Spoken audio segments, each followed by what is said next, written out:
Bismillahirrahmanirrahim. Assalamu alaikum. I hope you all are fine and staying safe and happy. I am your GK teacher, Ms. Farheen, and I welcome you all to your GK class.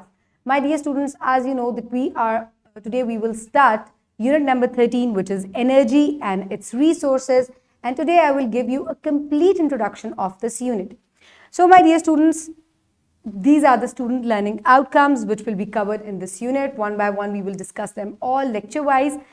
So my dear students, in this unit, we will learn that many things around you, whether living or non-living, move. Living things move on their own. They in fact use the energy of food for any kind of movement.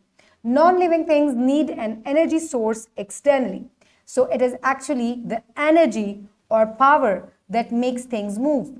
But what is energy? Where does it come from? What does energy do? All these questions have answers in the following unit. So my dear students, जितने भी living और non-living things हैं, ये सब जो है हरकत करते हैं, move करते हैं. Living things जो हैं वो खुद से हरकत करते हैं और उसके लिए उनको energy चाहिए होती है जो उनकी body उनको provide करती है. वो energy उनकी body में कहाँ से आती है? Food के जरिए आती है. Plants जो है अपना food खुद बनाते हैं. एनिमल्स और ह्यूमन बींग्स को खाना चाहिए होता है ताकि वो डिफरेंट फंक्शंस परफॉर्म कर सकें. नॉन लिविंग थिंग्स को एक्सटर्नल एनर्जी सोर्स चाहिए होता है मूवमेंट के लिए.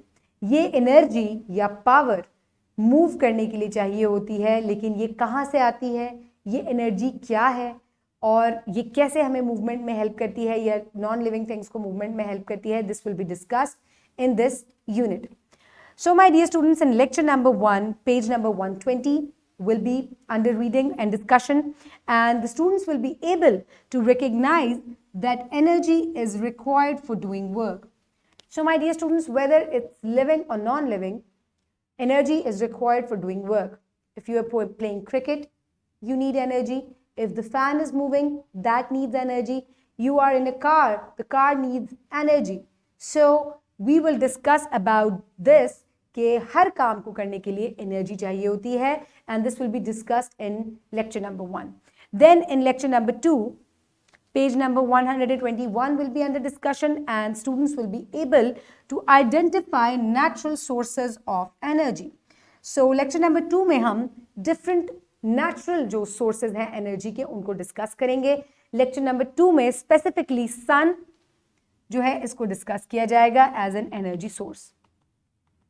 In lecture number 3, page number 122 will be under discussion, and students again will be able to identify natural sources of energy. So here they will understand that different energy sources like wood, flowing water and wind. In lecture number 4, page number 123 will be under discussion, and this time एक और natural resource जो है वो discuss किया जाएगा जो कि है coal, oil and गैस, यानी कि फॉसिल फ्यूल्स जो हैं इनको एज एन एनर्जी सोर्स जो है वो डिस्कस किया जाएगा. So my dear students, in lecture number 5 students will be able to understand that sources of energy are used for many things. Move an object, heating, lightning, transportation, electric appliances etcetera. So my dear students, different कामों के लिए हमें energy चाहिए होती है. किस काम के लिए कौन सी एनर्जी चाहिए होती है, कैसे वो वर्क करने में मदद करती है डिफरेंट अप्लायंसेस को, डिफरेंट मोटर्स को, डिफरेंट नॉन लिविंग थिंग्स को. This will be discussed in lecture number 5 on page number 124. Then in lecture number 6 students will make a project number 1 जिसके अंदर एक मोटर जो है वो बनाई जाएगी, एक प्रोपेलर जो है वो बनाया जाएगा. उसके लिए क्या मटीरियल रिक्वायर्ड है, कैसे उसको वर्किंग में लाया जाएगा, we will do this in project number 1. Lecture number 6. Then lecture number 7 will be project number 2 given on page number 128. और इसमें मुख्तलिफ जो energy sources हैं कहाँ वो पाए जाते हैं, कैसे वो working करते हैं, कैसे वो energy को पैदा करने में मदद करते हैं, this will be discussed in project number 2, lecture number 7. So my dear students, lecture number 8 will be the review of unit number 13. और मैं आपको कंप्लीट जो है इसमें रिवीजन करवाऊंगी तमाम कॉन्सेप्ट की. इसके बाद आपको असेसमेंट शीट प्रोवाइड की जाएगी so that I can evaluate you and see what you have learned from this unit. So my dear students, you will learn a lot of things from this unit. Keep everybody around you safe. Have a good day. Thank you so much and Allah Hafiz.